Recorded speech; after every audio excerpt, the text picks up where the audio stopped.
สายทานไหลไปบ่หวนคืน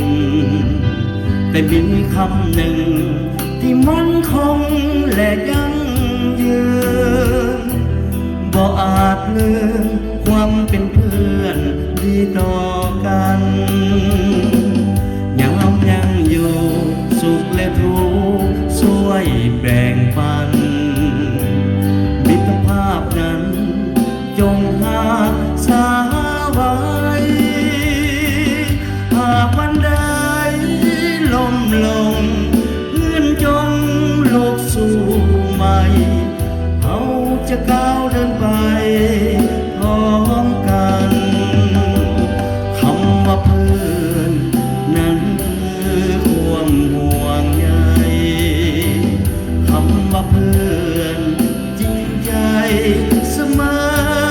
มาคำว่าเพื่อนบ่มี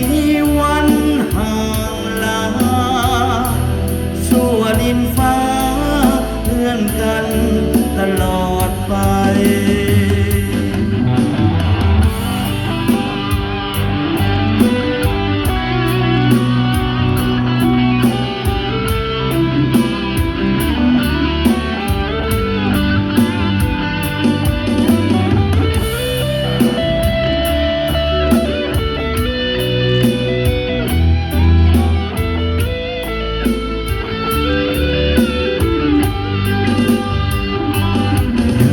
ยังอยู่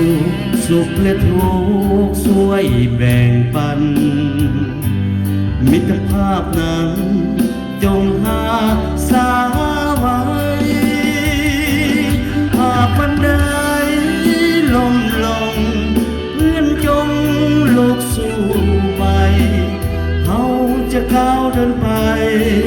พร้อมกันคำว่าเพื่อนนั้นความห่วงใยคำว่าเพื่อนจริงใจเสมอมาคำว่าเพื่อนบ่มีวันห่างลาสู่ดินฟ้าเพื่อนกันตลอดไป